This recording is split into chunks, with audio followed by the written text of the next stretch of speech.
Hello, everyone.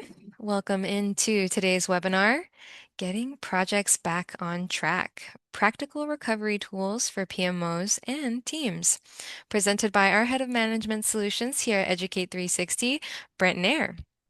My name is Mariela Salinas, and I'll be assisting and moderating today's session. We are on Zoom for today's webinar, and we will be sharing a copy of this recording with you in an email after the session. We do encourage participation throughout the session, so please use the chat or that Q&A option for our short dedicated Q&A after the presentation.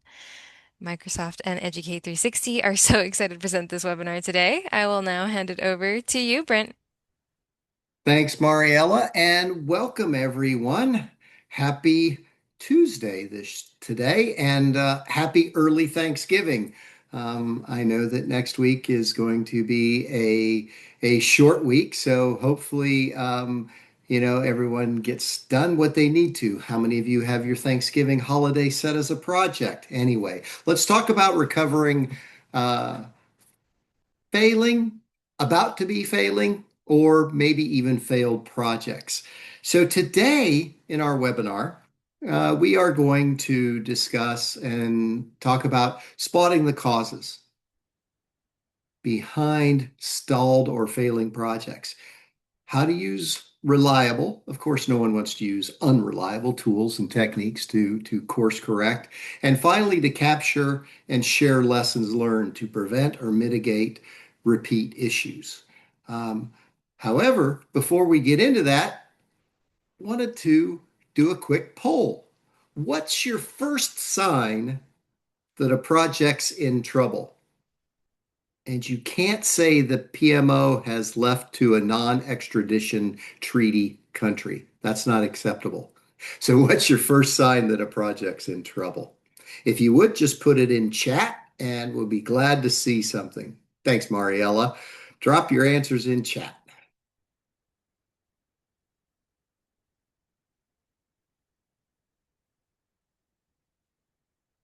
Okay. Jessica says schedule. James says schedule and budgets, teams missing deadlines, missed deadlines and goals, unsatisfied stakeholders. Thank you, Leah. Yes, that's a good one. Incomplete sales order. That's nice, John. I like that. Project overruns. No business value. Nice, Quat. No business value. Seen a few of those. When it's not meeting the deadlines, results are not meeting expectations, lack of resources, when you have a deadline but no real direction to start. All of those. Awesome. Reprioritization. Yeah. Sarka, that's the seems like the story of my life. Everything gets reprioritized, not meeting expected goals. Awesome. Those are all signs and indicators of failing projects.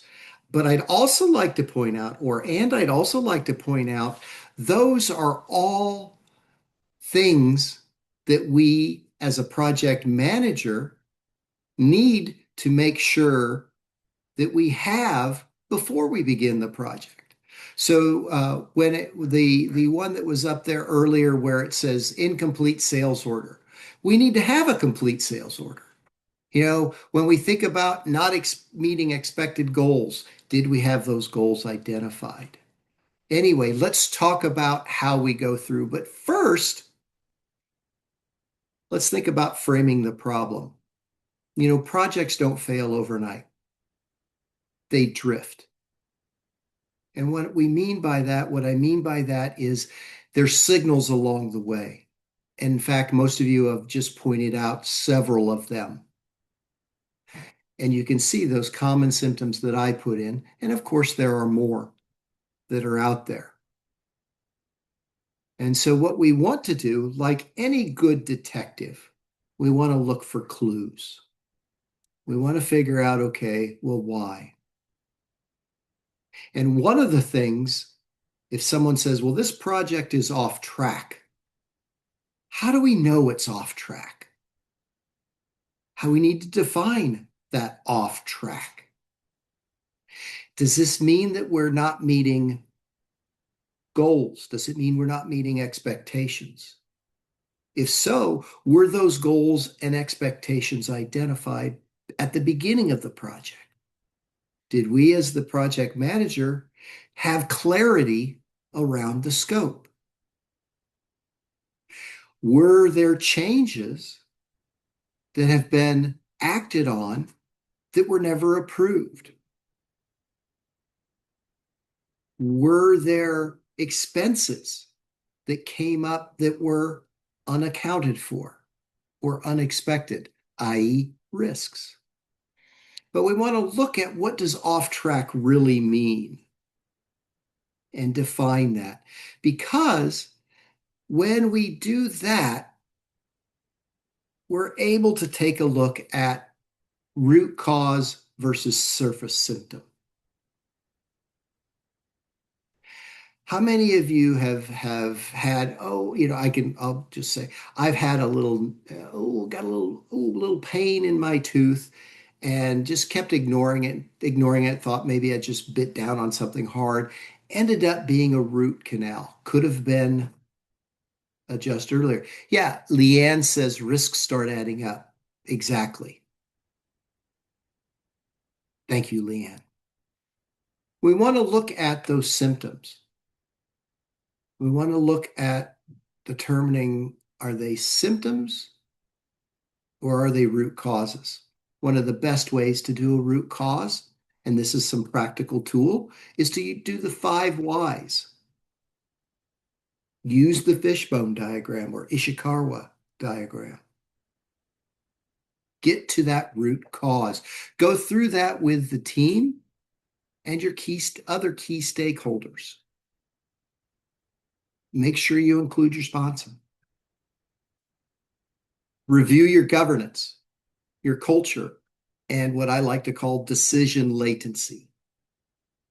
That means do the people that are making the decision, is it taking them a while to make that decision?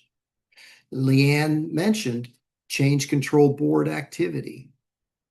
That's governance. What's not on the slide is I wanted to make sure that when we're going in and when we're diagnosing and when we're like any physician or like any healthcare professional, in fact, if you're recovering a project, you're a project recovery person. You want to come at it from a position of non-judgment. That's one of the first ways that you can fail in recovering a project is by not being judgmental. If you're judgmental and say, oh, geez, why did you guys do that? You've just ruined all of your credibility. You've just ruined your position as coming in as a helper. Now you're a blamer. I don't want anyone to be a blamer. We want to come in. We want to ask questions. And if someone does something, we may want to say something like, oh, that's interesting. Tell me more about that. So we come at it from a place of curiosity to help uncover those root causes, not just the symptoms.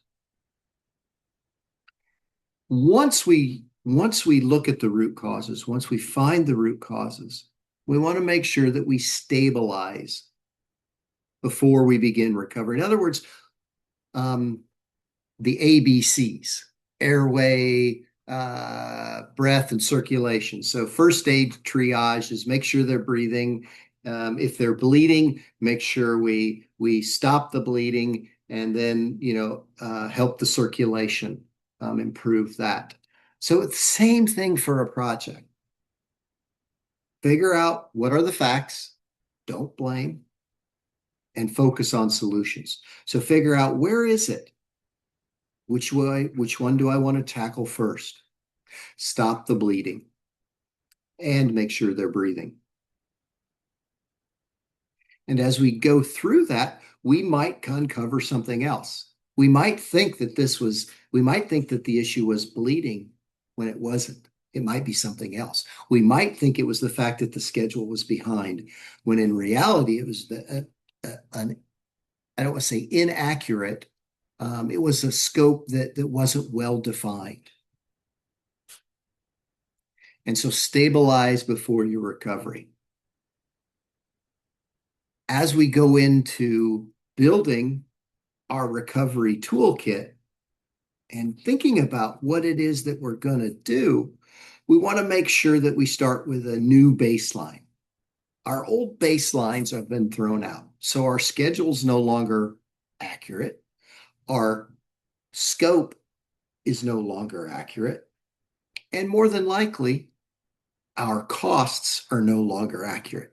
So we want to go in and re-baseline those three. We may also need to look at quality. And so we look at it and we determine, all right, here's the new baseline. What is it going to look like? What does a healthy patient look like? What does a healthy project look like? What do we need to accomplish? What's it going to look like? Now, sometimes, unfortunately, we may not be able to recover the project. That's probably the hardest thing to do. The hardest thing to bring up is, you know what? We can't save this patient. We can't save this project. How many of you, just a quick show of hands or put in chat a thumbs up, how many of you have ever been in a project and they're like, oh, well, let's just go for another 6 months and see what happens, or let's do this, or let's do that. And all the while you're continuing to bleed resources, you're continuing to bleed dollars and time, etc. Has anyone ever had that happen for a project? Yeah, seeing a couple of them. Lee, Leanne, yeah, others. Great. Yeah, I think that's a common thing. We don't want to admit, or we don't want to say that we're on a sinking ship. In other words, we don't want to be the captain that has to say abandon ship. And we sure as heck don't want to be the project manager that goes down with the ship. That's for sure. So it's better a lot of times when we look at it to come in and say, you know what? I think it's time that we don't spend any more money on this project. We don't spend any more time. Yes, and this is what we've learned because of that. Don't forget, even failing projects have lessons learned. We learn not what to do in the future. We learn how to avoid the same thing. The second part of the toolkit, so we've got data and clarity. Now we've got to get the people and the alignment. Remember, projects are relational. Projects are all about the relationship. And with that, we need to make sure now that everybody can see the new vision, the new mission. We have to have that aligned. We need to make sure that we reset with the key stakeholders. Here is now the updated scope. Here is now the updated schedule. Is this aligned? And if not, let's realign it. What can we do? Do we have the updated funds in order to do this? Do we have to take something out in order to continue? And then lastly, this last point, re-engage the quiet contributors.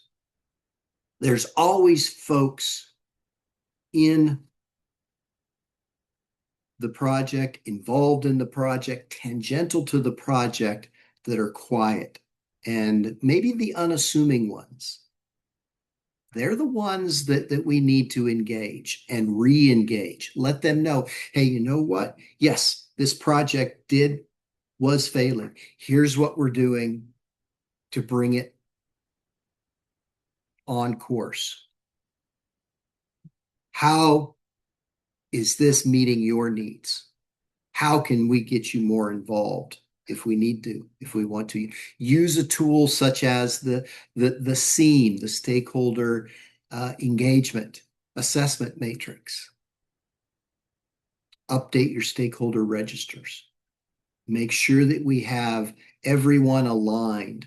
So we want to make sure that we're all in the boat. And if we're rowing in the same direction. That means we need to reset our communication. We need to start reporting on the recovery, not not the fail, but on the recovery. You as the project manager, you as the person that's been brought in to recover this project, you set the tone. You set the clarity. You make sure that one message, everyone hears the same update. When you notice something going wrong, you escalate early and you provide clarity.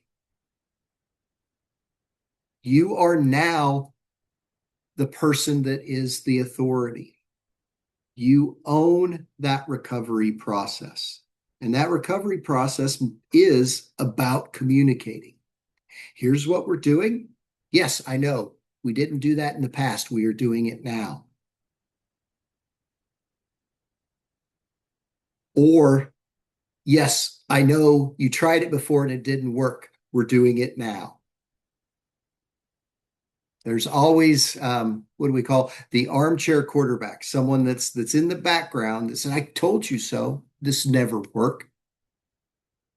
If you have those folks, bring them in. Find out, well, what would work? What do you think? Get their opinion. Try and soothe the naysayers. And then, not, excuse me, you want to measure the turnaround.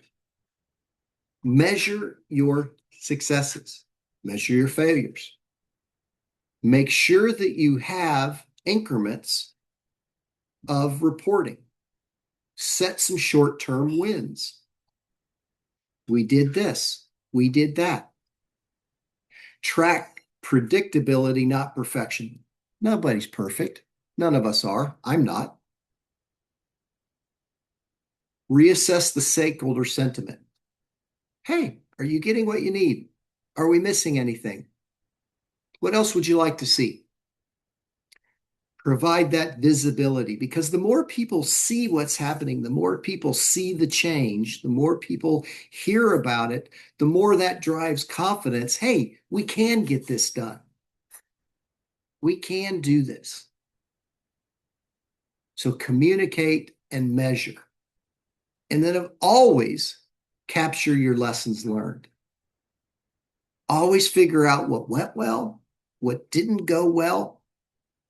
Don't wait until the project has failed. Don't wait until you're 3/4 of the way through the recovery and then say, oh, what did we do that first week that really made a big difference? I always say every week, capture your lessons learned. Make sure the insights are in short, usable formats. Don't write 3-paragraph answers, responses.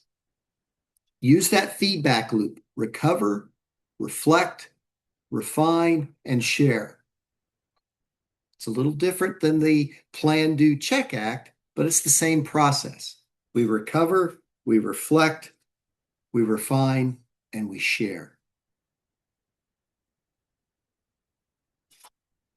So in summary, projects fail for system reasons, not personal ones. They don't fail because of one person. They fail because it's a systematic or systemic issue, not personal.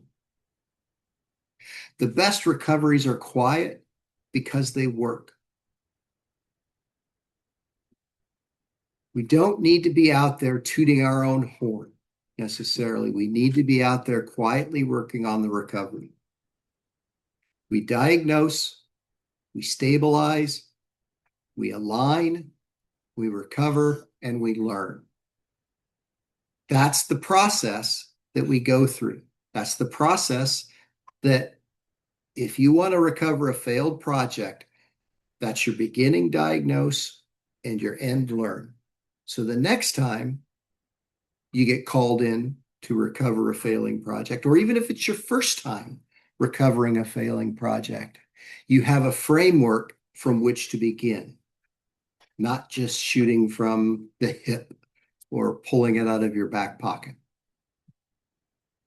A couple of things I wanted before we open it up for questions. A couple of things, at Educate 360, we have a multiple family of brands, and we can help you with everything from project management to leadership skills. We also offer the ability to do pen tests with our TCM and also others with Tracom. Um, we train with our teams and all of that. And I'm going to turn this over to Mariella because she has some exciting Mariella, hang on one second. Let me load the QR code. I don't know what happened. So hang on one second. Sorry, Mariella. Please talk about it while I get it going. Of course, no worries, Brent. I wanted to take a second to first thank everyone for joining us today. Your amazing insights on project recovery is so crucial to our understanding of your issues and all the solutions that we can kind of just chat with you about here today. I went and dropped in a couple of links that link to our PMP and also to our Project Management Resource Center. We have a plethora of resources about our amazing PMP exam questions, blogs, anything that you need, you got it there in those links or in that QR code that Brent just threw up on the screen. If you missed out on any part of this session, we'll be sharing this recording with all of you in an email after the webinar, and you'll also be receiving some info on some Black Friday savings that are now live Woohoo! today. Yep, absolutely. So be on the lookout for that, everyone. I want to give our audience a quick minute or two to throw any Yeah, last minute feedback or questions, but I thought that it was so interesting when everybody was just kind of chatting about yeah, the deadlines, the no business value. I think that that really showcases a lot of the struggles in general that come with the project management territory. So thank you all so much for throwing those in the chat. It yeah, really enlightens us a little bit and kind of gives us a little bit more direction. I know Brent has been dealing with definitely. all of this though for years since he is our expert. So I Well, defer I'm to a him practicing expert. Let's put it that way. 100%. But alrighty, everyone. What questions? How can we? We still have about 5 minutes left. If you have questions, anything, please put them in chat. I'd love to try answer it. Try and be a little more interactive. I know we only have a 30-minute webinar, but we have some time. Totally. I will give our audience a little couple, we can give them about 30 minutes, about 30 seconds to a minute. And then if, Sure. if not, then And you we could also will, go off mic if they want, right? Or not. no, I believe unfortunately You got them not. muted. Okay. This is the webinar. Yep, that would be really cool though. But no, yeah, our chat and our Q&A are open for anybody if they want. But it looks like we might have just an amazing group of learners today who just wanted to Oh, kind of take a second. Mariella, Scott just said I don't see the promotion link for Black Friday not working for me. Oh no, I believe it is live on our site, so you can follow any of those links and they will link straight to it. I can also drop the code down here. It is our biggest deal of the year. It is 15% off. And when you check out with anything, you can use code. I'll drop it in for you, Scott. I see you. I got you. Here you go. And yeah, absolutely. That will be covering our, if I'm not mistaken, our PMP, PMICP, CAPM, PMICP, PGMP, all of the amazing acronyms. Awesome. Oh, we Oh, here actually, we go. there you go. Uh, Leanne says, how do the private sector handle risk and issues? I assume these are tracked separately in a tool or dashboard. Well, I can't speak for the whole private sector. However, when I was a private sector project manager, I used a risk register and an issue log. There's also the RAID log, which is risks, assumptions, interdependencies. I used those three tools to record, track risks. We also the risk register, the RAID log, or the issues log. The risk register identifies the risk. The qualitative scoring, high, medium, or low, or whatever your organization does. Whether we're going to accept, transfer, mitigate, what's our response? Who's the owner if that risk occurs, and how we do it. So that's how they do it. They also have a dashboard in some cases too, whether it's a third-party tool or put one together with Excel. So I hope that I hope that helps, Leanne. Bobby, I know you've got your hand raised. If you would just put in chat and your question if you have one. Oh, yeah, Leanne also says, I work for the federal government. Okay, it seems similar and share with them the recurring basis. Share with them everything on the recurring basis with key stakeholders. Ah, okay, I see.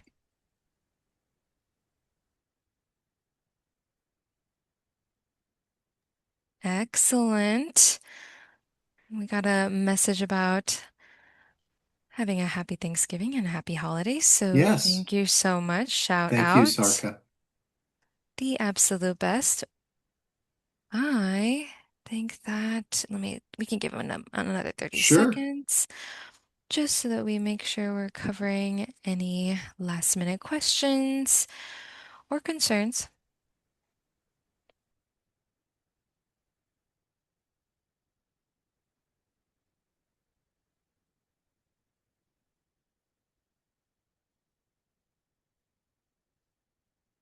Okay.